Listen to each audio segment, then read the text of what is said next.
Hey guys, welcome back. It's Maverick here today with another episode of Engage Kiss. And yes, I am late. I was actually out of town the last few days, which was quite disappointing to me because I heard that this episode of Engage Kiss is really epic, or, would epic be the correct word?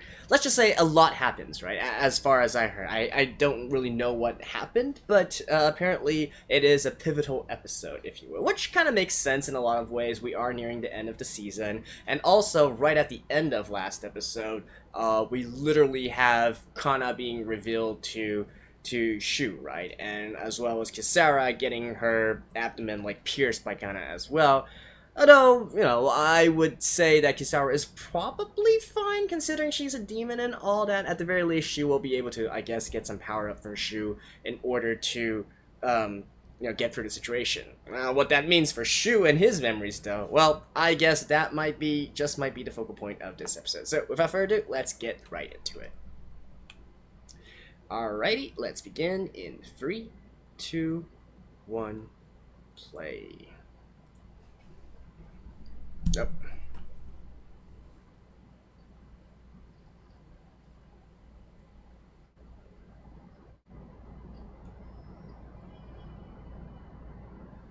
Oh, those are Kana's memories, right?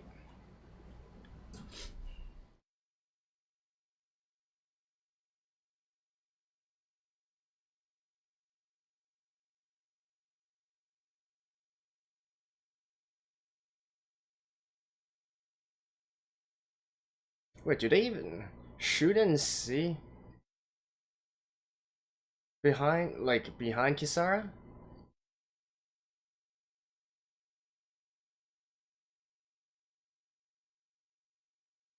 Woof. Again, how the hell is Sharon a nun? And really, they're just... I don't understand, like, what exactly is happening here. Huh?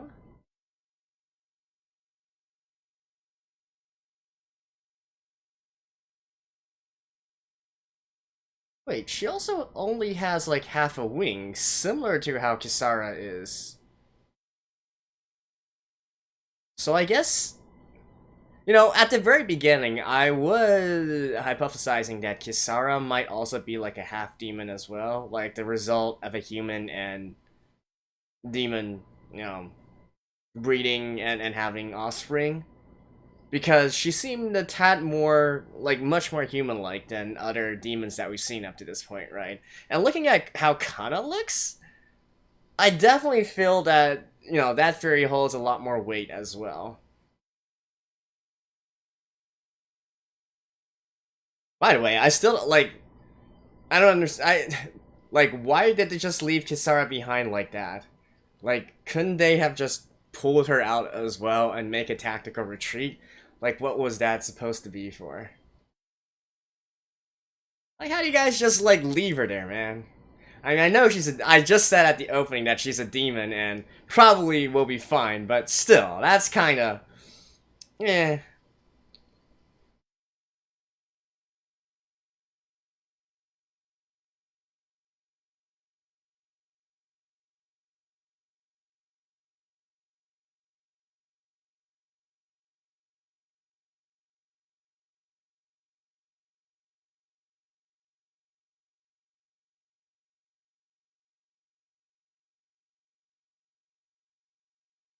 Oh, Shu doesn't actually recognize her?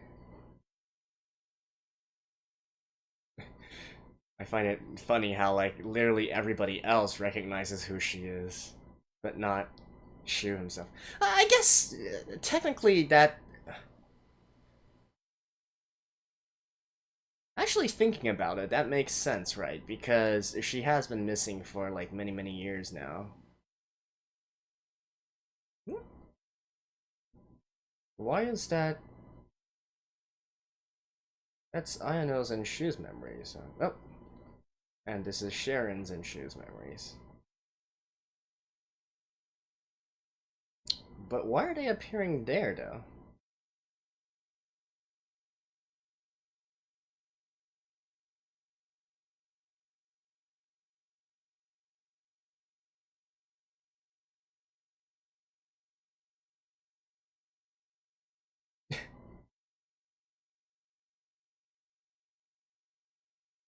Yeah, why are they appearing there?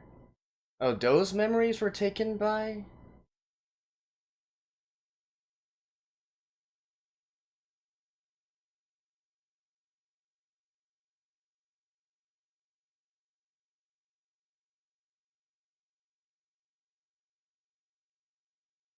Yeah, she can't actually kill her, because like she's literally the reason that she was forming a contract with Kisara, right?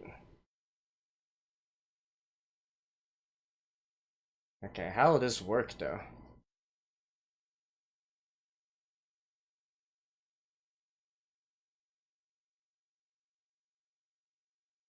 Yeah, you guys also.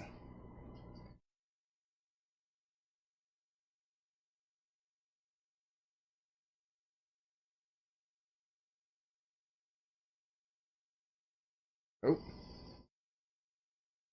I guess that's the big bro or little bro.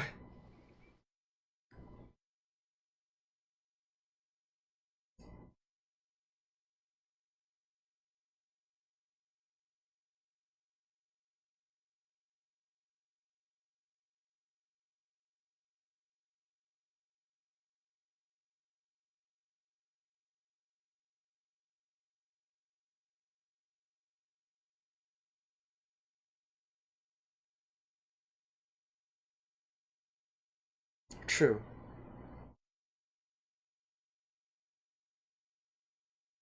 Yeah, like literally everybody but Shu has realized this. I don't think that's enough to really destroy a demon, though. Again, look at her half wings. It's literally the same as Kisara.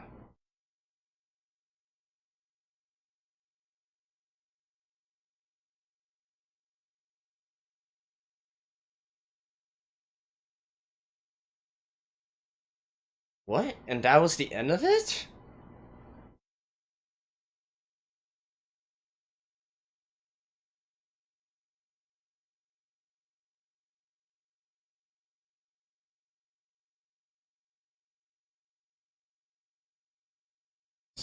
So she can be healed using normal human technology?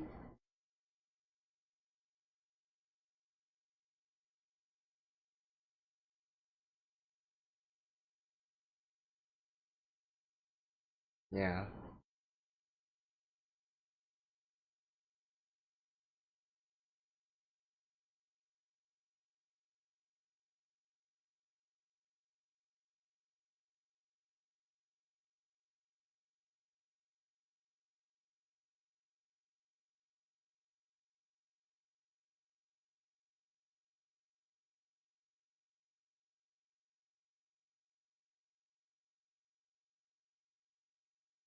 Yeah, this doesn't really mean that they are killed. So her situation is similar to Kisara at this point.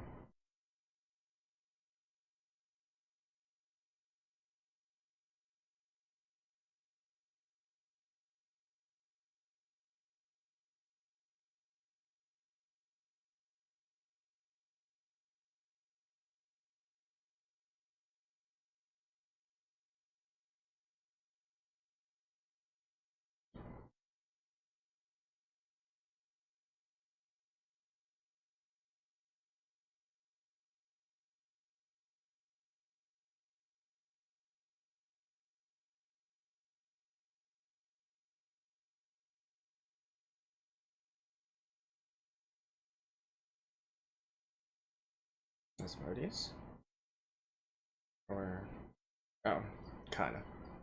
Actually, Shu, what is your thoughts on this? He hasn't commented on Kana at all yet.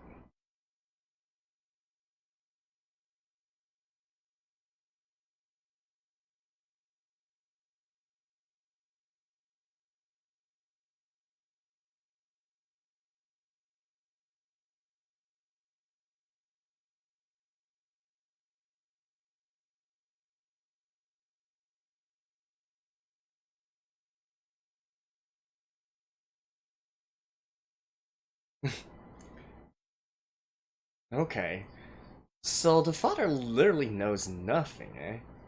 So the actual power and knowledge is controlled by these three.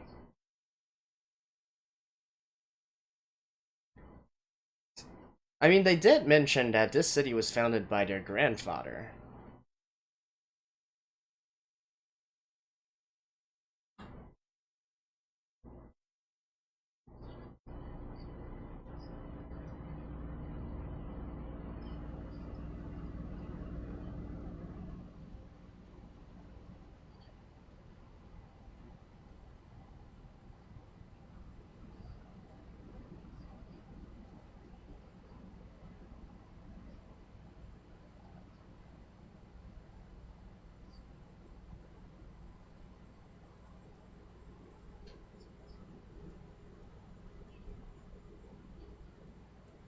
So, has Kiana been brainwashed or something? Like, are you guys.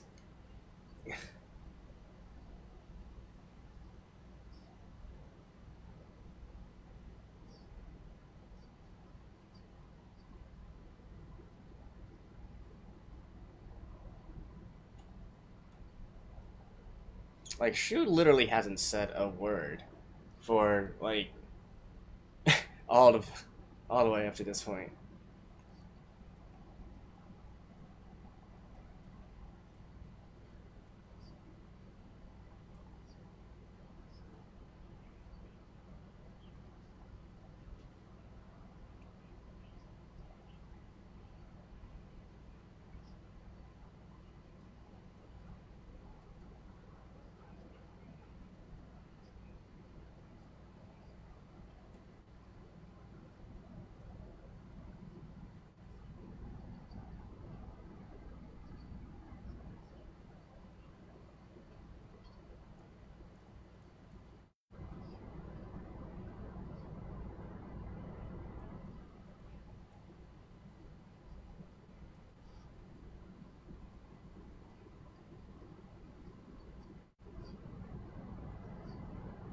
I wonder how many different S classes have appeared in the past. I mean, I'm pretty sure Asmodeus would be considered an S class, right?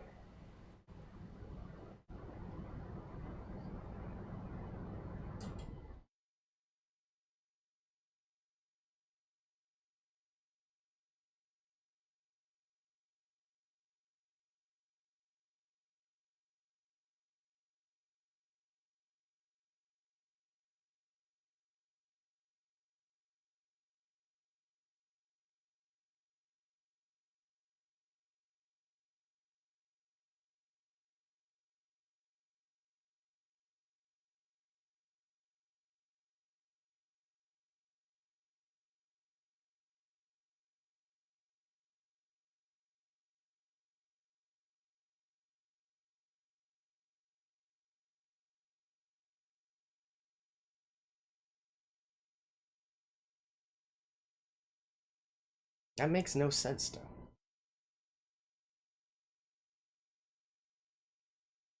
Okay, so. Wait, so Shu. So, do you mean that at this point Shu has already forgotten about Kana? That's why?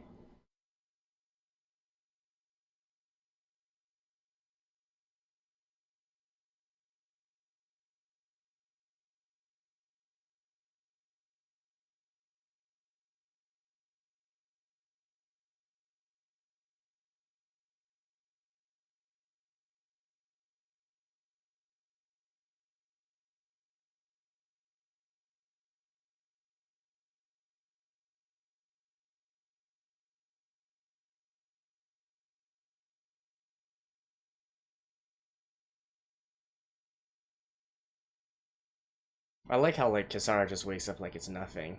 When literally, just before, they were like, we don't know when she's gonna wake up.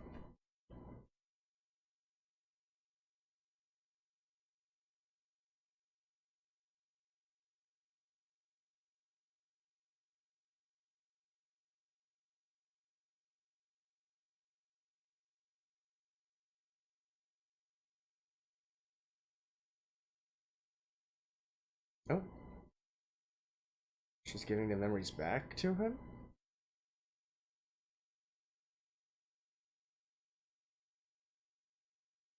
I guess this is Kisara's way of saying good.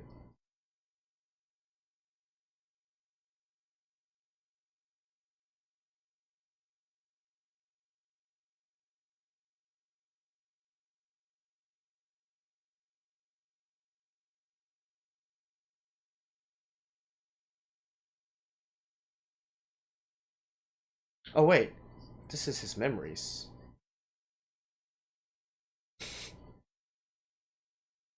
Yeah, this is the past.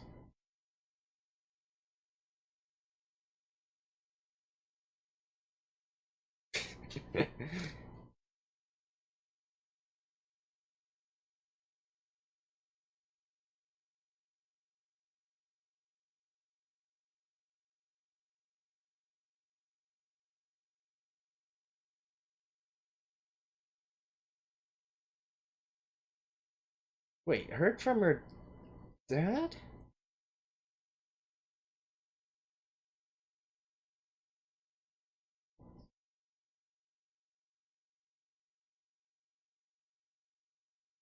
Huh. Okay, okay. So that's Kisara, right?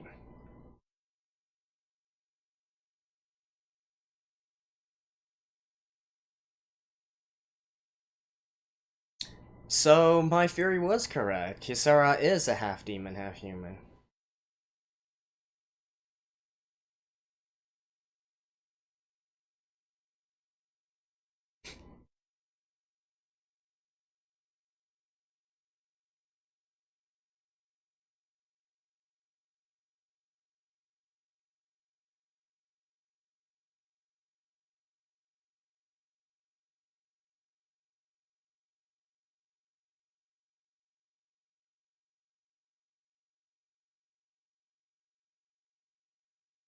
Memories.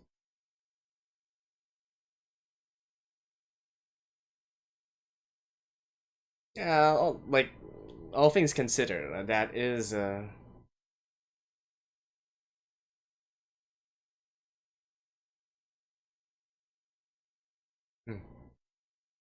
I mean, if you consider all of those that were listed there, probably memories is the best choice, right? Really?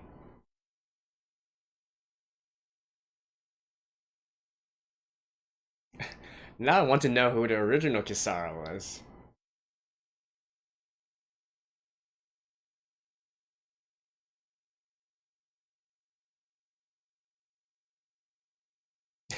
I guess that was the original method of memory extraction.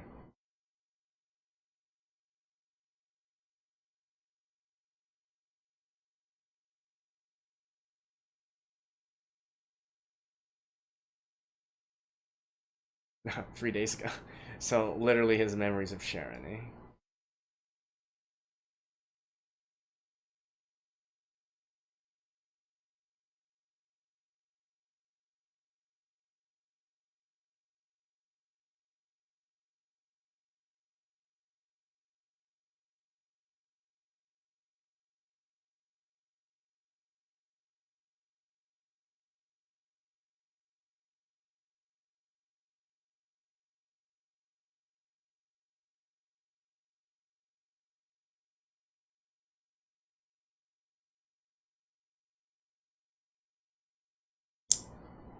So anyways, that's the reason why Kisara looks so cute.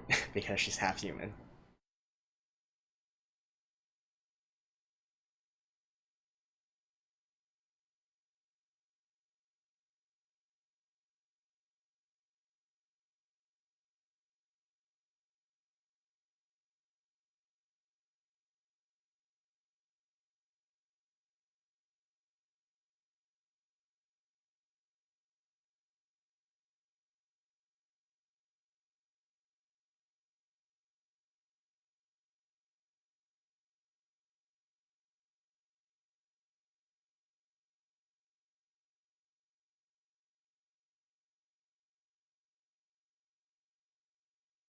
See, I feel like this is not very good writing, right? Because literally like 10 or sorry, like 8 episodes ago, it seemed that Ayano was suddenly met with the truth on, what Shu was sacrificing to Kisara, right? And yet here, this is much more logical, right? Obviously, once Shu shows up with Kisara, Ayana would instantly want to know, what exactly is the contract and, all the other stuff.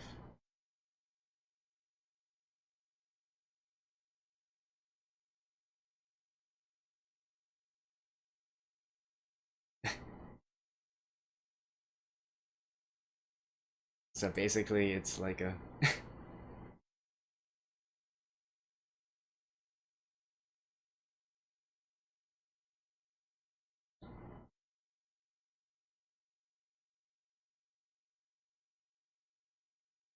man.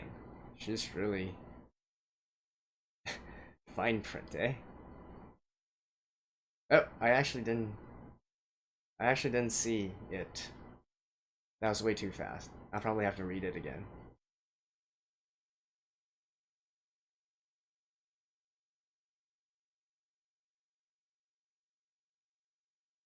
So did it sort of backfire on him? Or what? I don't understand.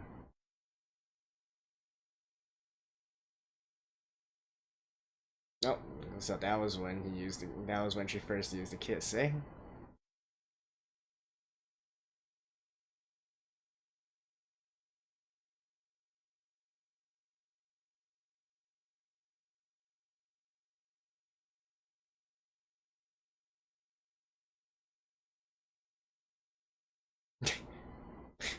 I mean, you aren't wrong, Kisara.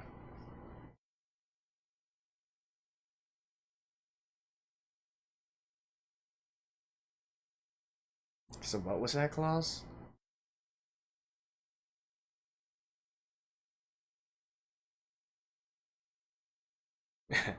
So he got checkmated.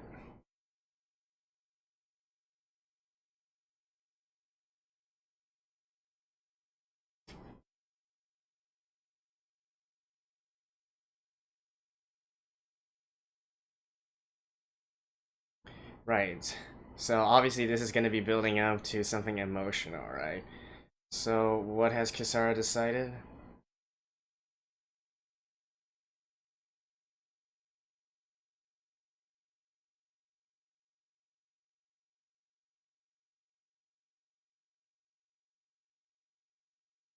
Oh, she canceled the contract with Shu?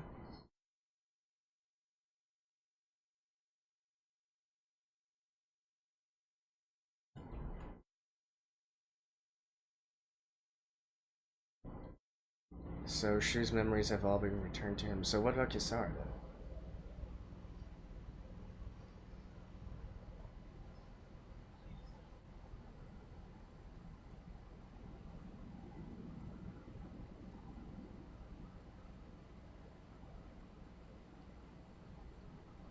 Oh, so she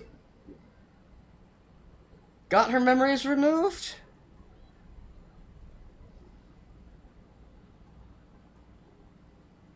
Okay. Hold on. Let me go back and read the contract again. I'll see you guys after this. Alright, guys. Well, I don't know how I feel about this entire situation right now. They certainly.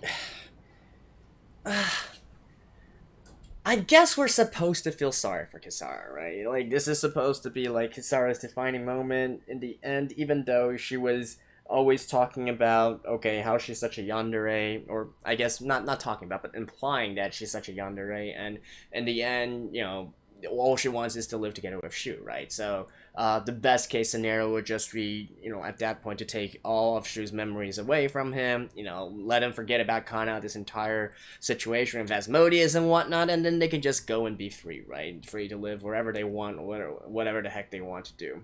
Although, I guess technically, Kana shouldn't be. Sorry, not Kana. Technically, Kisara wouldn't be able to do it. I'm sure that there is a clause in that contract somewhere where, Kisara can't really go against the one single wish that Shu wants the most, right? Which is obviously to find his family, to find Kana and rescue her, and things of that sort. So I know that this is supposed to be sentimental and all, but even from a logical perspective, I don't really think that was a choice that could have been made.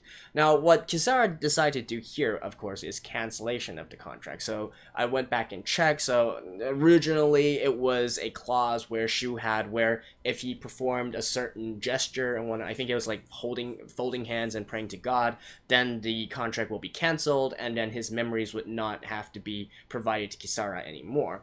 Now, nowhere in that was it said that everything would be reverted, right? You would think that cancellation of a contract just means, how contracts typically operate is that it affects the future. It does not affect the past, right? The fact that Kisara has already took all these memories from Shu should not have been, a result of the reversal of it should not have come with the cancellation of the contract. I think that is actually something that Kisara chose to do herself, question mark, though even that is very dubious as well, because, like, I don't know, because there's so much unknowns about this anime at this point, what can be done, what can't be done, and even the intentions and all that for all of these different characters. It's really hard to say right now, right? But what I'm guessing at right here is that Kisara has essentially, in some way, erased all her own memories of meeting Shu as well, and all the way up to this point, right? Which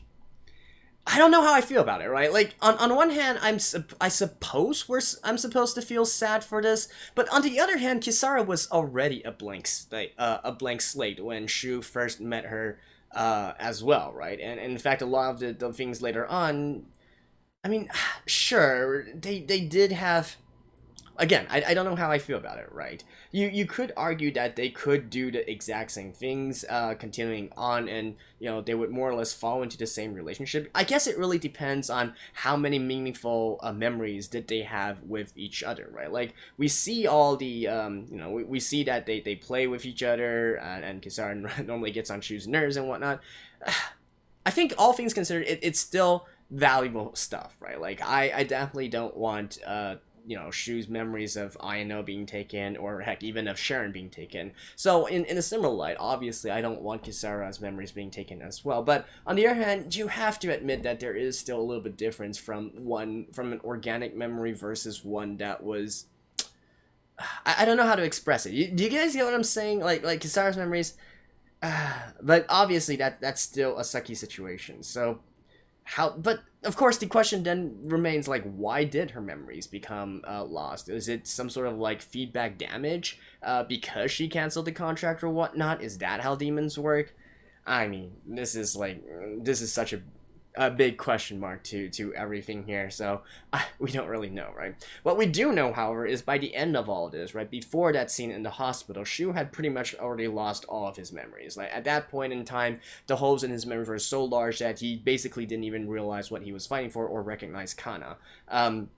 So that kind of explained my questioning about, like, why Shu isn't really doing anything or saying anything, because he literally has no idea who Kana is, and if he should feel anything about her, at that point in time, the only one that he can really realize is Kisara, right? Like, heck, I'm not even sure if he recognizes who Ayano is or who Sharon is beyond their names, right? In fact, I would venture a guess and say he probably doesn't realize who they are at all, because, we've been seeing how Shu has been acting odd around him since the last episode, right? So I think that is in essence the crux of the situation here, right? And it definitely turns into a whether the chicken comes before the egg, or that kind of discussion, right? Like, literally, Shu's entire reason for forming a contract with Kisara and all that was to rescue Kana, or find out what happened to her, or something related to her, right? And if he's already lost memories of her, then to what end? Like, this is meaningless at this point, so including his contract with Kisara as well. So you can't really take that away from him. I don't know. This is... I think rather than saying being confused about the storyline or whatnot, it's just...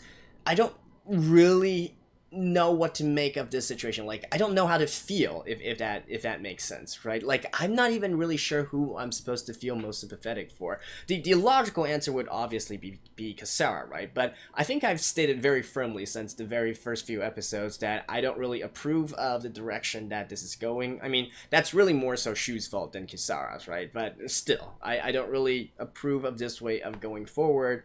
I think, they definitely need to find a way to reverse the situation and find a way out of the situation without taking Shu's memories and whatnot, but definitely not at the cost of this, right? So I don't know, like, how exactly are they going to end this? And not to mention, we still have the entire Kana situation unresolved as well, like, or the fact that, hey, since Kisara already exists, that means there has already been a joining of human and demon. So what makes Kana so effing special? Like, have these writers really put much thought into, like, the overall storyline and world building of this? We were led to believe that Kana is very significant because she represents, like, maybe the first of her kind. But if Kisara has already existed, and heck, she isn't being very subtle about her existence either, right? So could not Kisara be the sort of, like, seed or gate or however you want to call it towards demonkind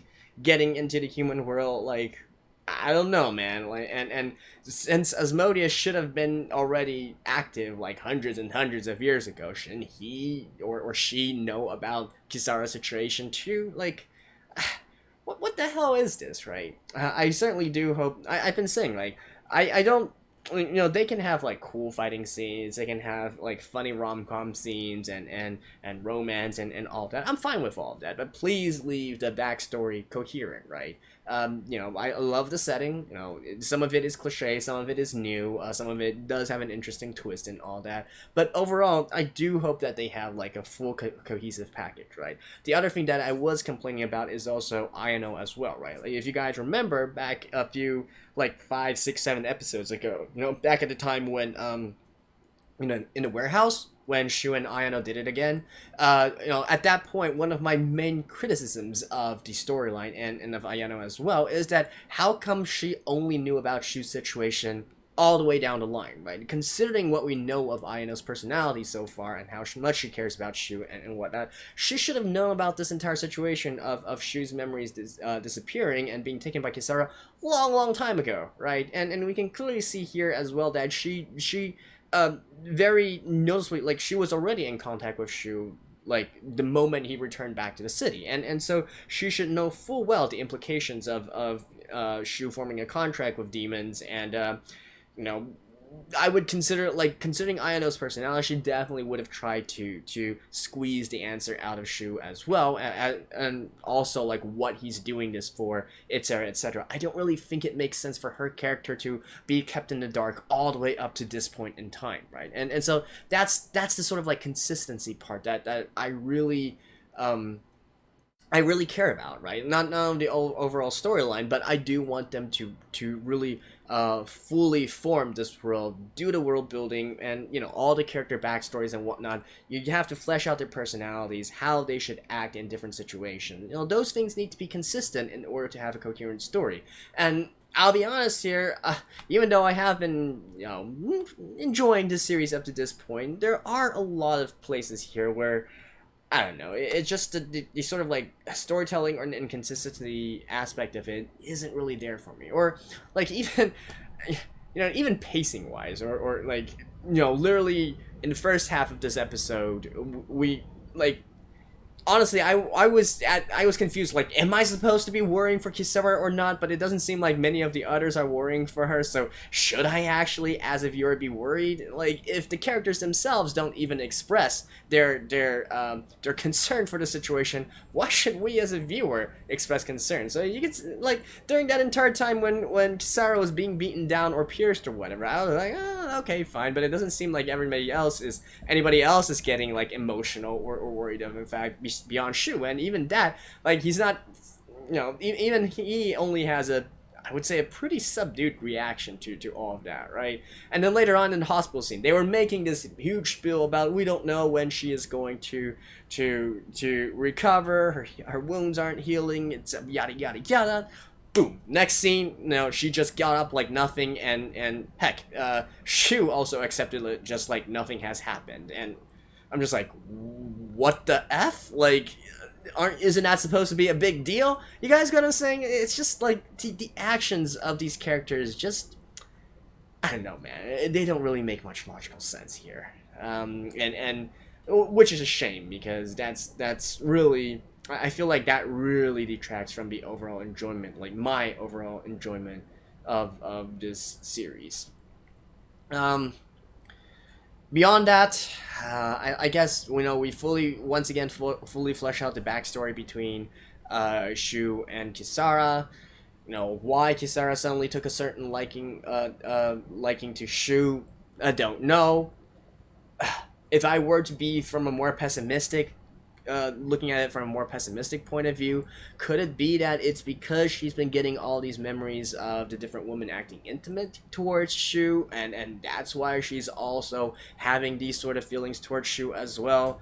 I know it is a very dark kind of feeling and dark kind of thought, but I can't help but feel that, because even her like entire thing here, I was under the impression that, because for the first time she feels needed, and maybe demons, like in the past, because she's half demon half human, she was always ostracized, and now that Shu is coming in literally saying that he needs her, he wants her, so Kisara feels beloved. I was thinking it was more like that kind of storyline, that kind of situation, but it didn't really come off like that to me either. So at this point, it's still like a big question mark, just what exactly are their feelings, and why they act the way they do, and all things like that, right? So I don't know, man. Well, anyways, we've already been on this ship for so long, so even if it's gonna go down, we're gonna go down with it together. So a few more episodes left, or is it literally like 12 episodes?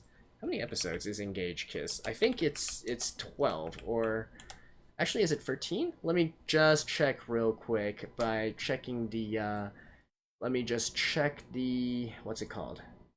Check the main site. Volume 6 has, oh no, it has 12 to 13. So 13 episodes. We have a couple more episodes left. Let's see how they end this thing, shall we? So thank you guys for watching. I will see you guys next time. Bye bye.